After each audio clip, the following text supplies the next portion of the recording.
गुरुर् ब्रह्मा गुरुर्विष्णू गुरुर्देवो महेश्वरा गुरुर साक्षात परब्रह्म तस्मै श्री गुरुवे नमः.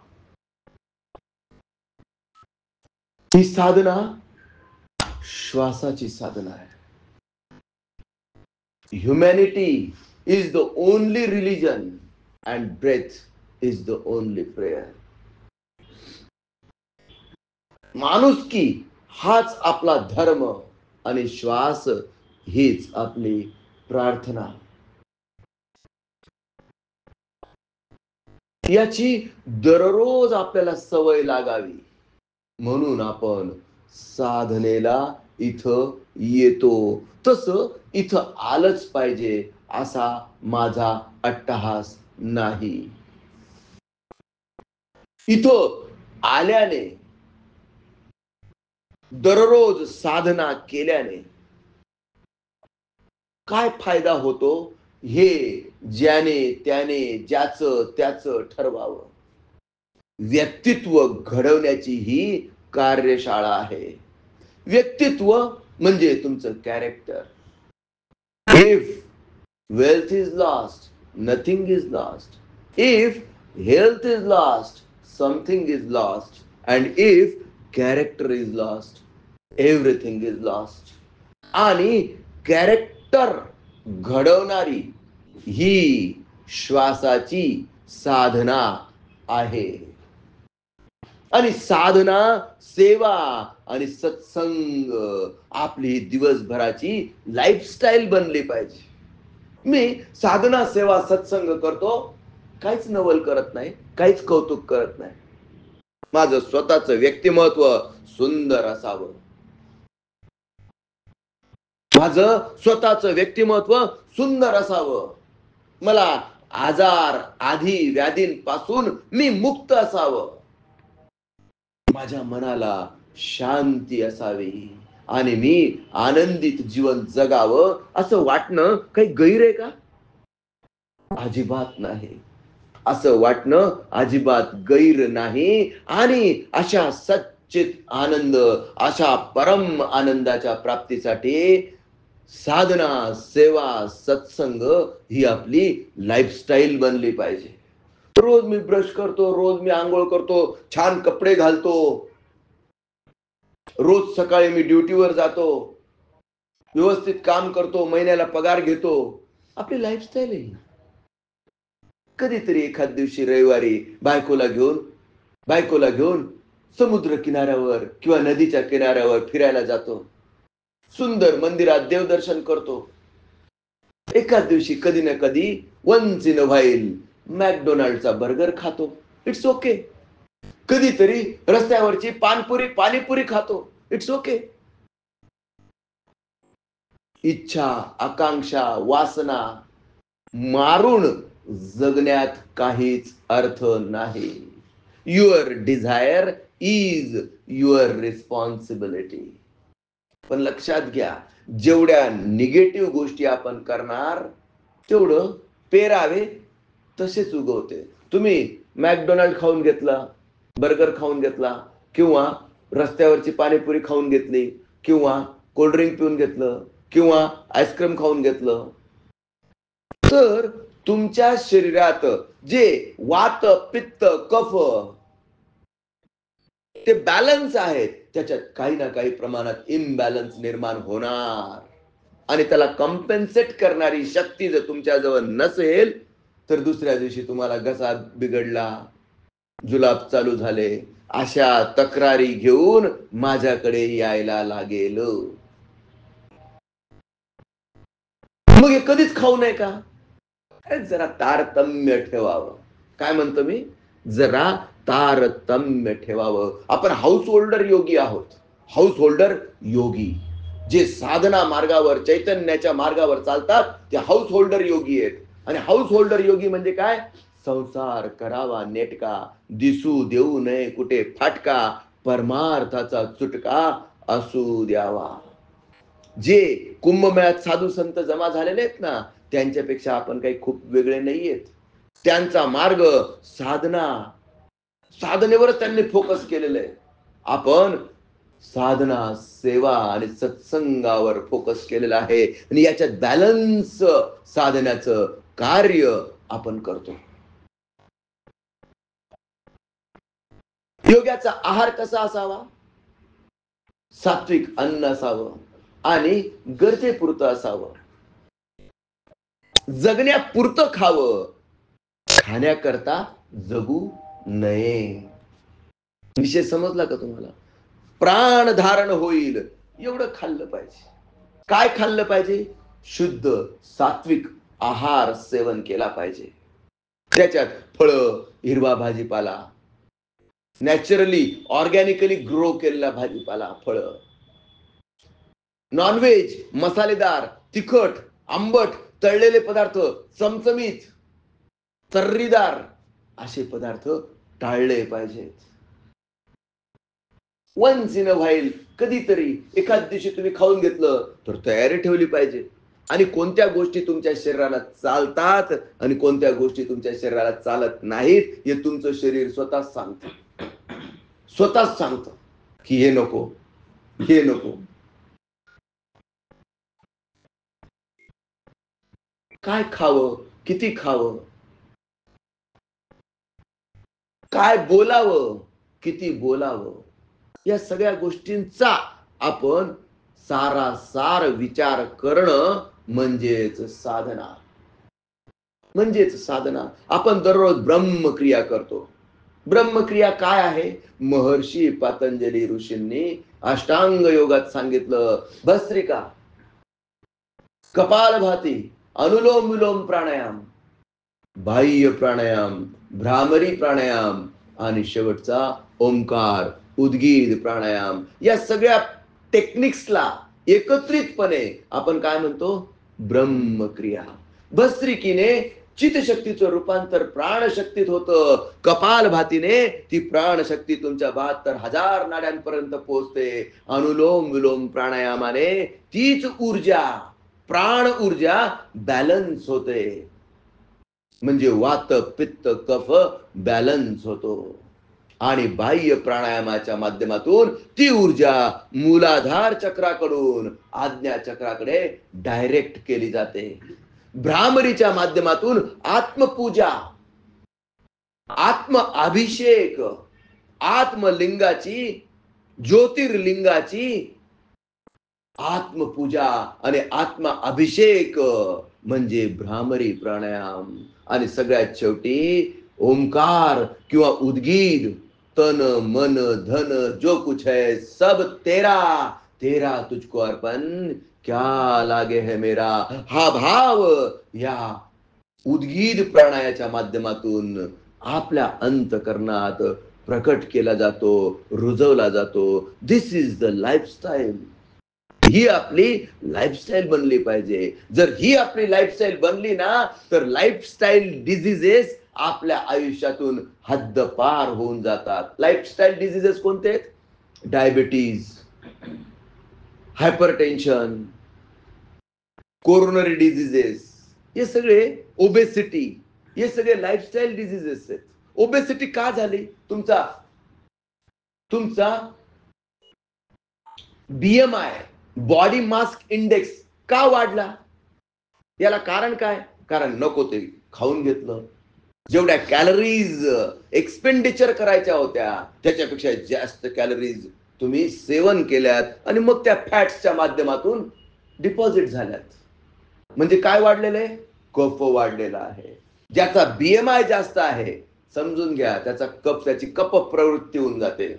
कफ, त्यांना रेस्पिरेटरी प्रॉब्लेम्स जास्त निर्माण होतात. ज्यांचा वात जास्त असतो त्यांना सांध्याचे विकार सतावतात. ज्यांना पित्त प्रकोप असतो त्यांना उदरव्याधी म्हणजे पोटाचे आजार त्यांना त्रास देतात. आणि या वात, पित्त, कफामध्ये बॅलन्स करण्यासाठी दररोज ब्रह्मक्रिया करा. 3 महिन्यात तुम्हाला फरक जाणवेल. 3 महिन्यात तुमची केसापासून तर नखापर्यंत सगळ्या ठिकाणी तुम्हाला बदल जाणवायला लागेल. तुमचे नख स्वतः बघा, तेजस्वी दिसतील नख. त्यांच्यात एक चकाकी दिसेल. जर तुम्ही दररोज ब्रह्मक्रिया करत असाल तर तुमच्या केसांना एक लस्टर प्राप्त होईल. टक्कल पडलं असेल तर टक्कल पडण्याचा स्पीड कमी होईल. केस पांढरे झाले असतील तर केस पांढरे होण्याचा स्पीड कमी होईल. तुम्हाला आतूनच हलकं हलकं वाटायला लागेल. जे रेग्युलर रेस्पिरेटरी प्रॉब्लेम्स असतात, ॲलर्जिक प्रॉब्लेम्स तुम्हाला निर्माण होऊ शकतात. कारण वातावरणाचं पोल्युशन, हवेचं पोल्युशन, पाण्याचं पोल्युशन, सॉइलचं पोल्युशन, आता आपण ज्या जगात जगतोय ना, सगळं पोल्युटेड जग आहे. आणि म्हणून ॲलर्जिक डिझिजेसचं प्रमाण खूप वाढलंय. किती मुलं hyper reactive HRAD, hyper reactive airway डिझीजने पीडित आहेत. 5 वर्षाखालच्या मुलांना दर महिन्याला जवळपास माझ्याकडे यावं लागतं. आणि कारण काय असतं? सर, याला फक्त तुमच्याकडे येण्याचं कारण एकच, सर्दी, खोकला, ताप. आणि काय करतो आपण?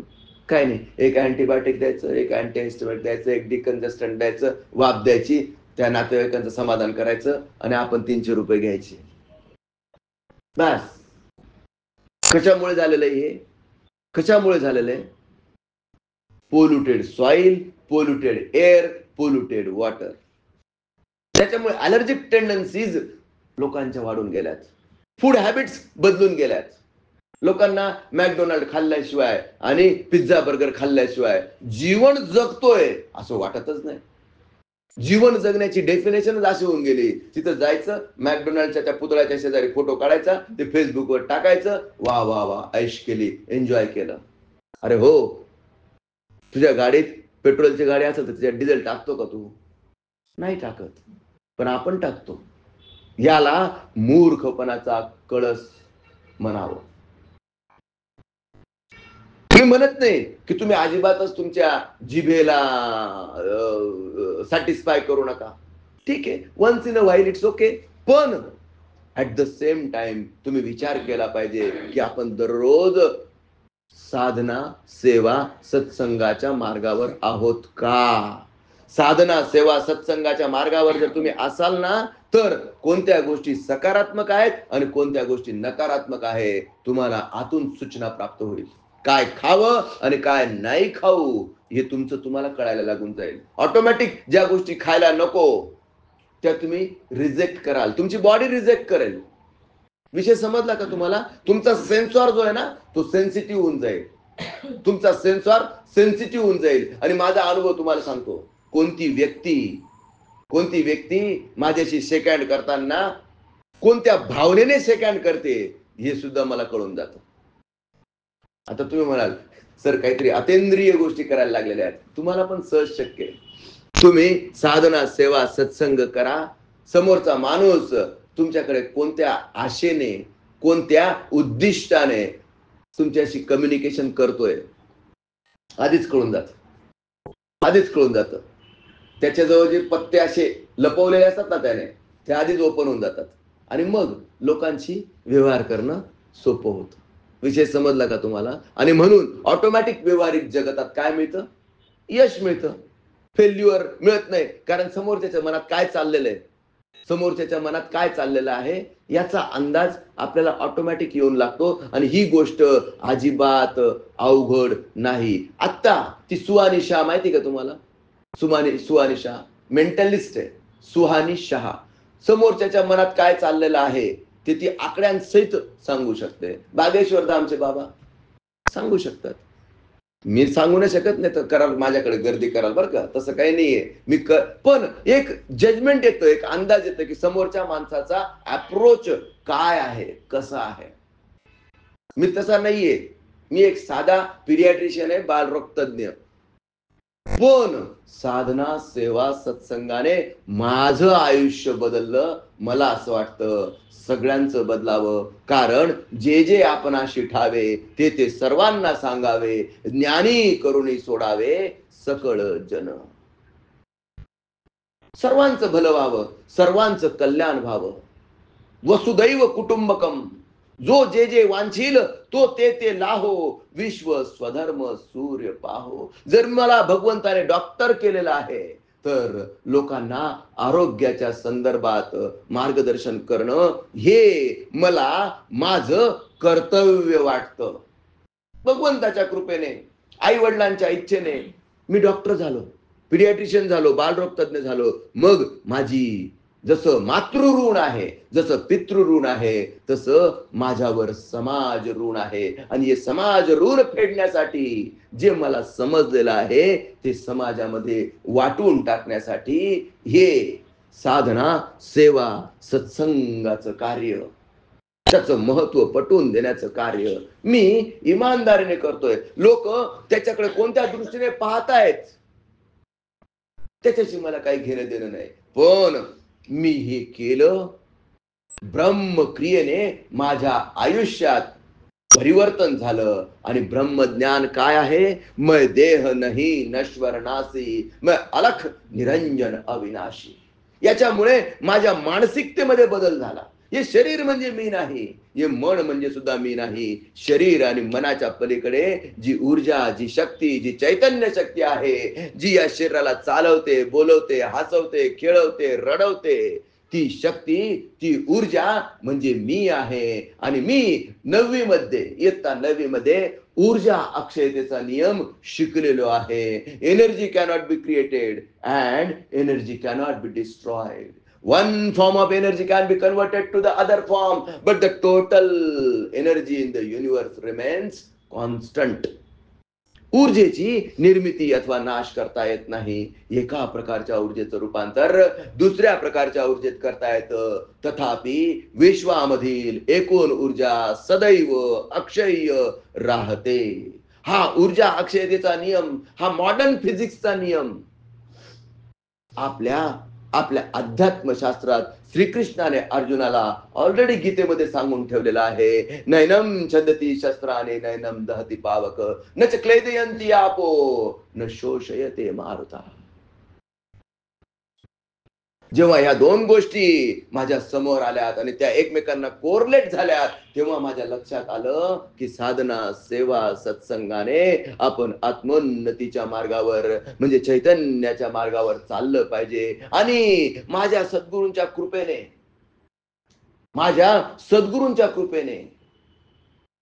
गुरु चरणी ठेविता भाव, गुरु चरणी ठेविता भाव, आपोआप भेटे देव, आपोआप भेटे देव. म्हणून गुरुसी बजावे, म्हणून गुरुसी बजावे, स्वध्यानासी आनावे. देव गुरुपाशी आहे, देव गुरुपाशी आहे. वारंवार सांगू काय, वारंवार सांगू काय. तू का म्हणे गुरु भजनी, तू का म्हणे गुरु भजनी, तू का म्हणे गुरु भजनी. देव भेटे जनी वनी, देव भेटे जनी वनी, देव भेटे जनी वनी. अशा सद्गुरूंच्या कृपेचा मी धनी झालो आणि माझं जीवन आमूलाग्र बदलून गेलं. माझं व्यक्तित्व, माझ्या जीवनातला आनंद वृद्धिंगत झाला. नवे नवे नवे आनंदाच्या डोही आनंद तरंग, आनंदाच्या डोही आनंद तरंग. आनंदची अंग आनंदाचे, आनंदाचे डोही आनंद तरंग. तुकोबारायांचा हा अभंग याच्या आधी अनेक वेळा ऐकला असेल, तुम्ही पण ऐकला असेल. वारीमध्ये या अभंगाशिवाय वारी पूर्णच होऊ शकत नाही. पण तुकोबारायांनी मनाच्या कोणत्या स्थितीत तो अभंग लिहिलेला आहे त्याची अनुभूती मला सद्गुरूंच्या कृपेने झाली. आयुष्य खरंच खूप सुंदर आहे. त्याला साधना, सेवा, सत्संगाच्या माध्यमातून आपण अजून सुंदर बनवण्याचा प्रयत्न केला पाहिजे. श्री गुरुदेव दत्त.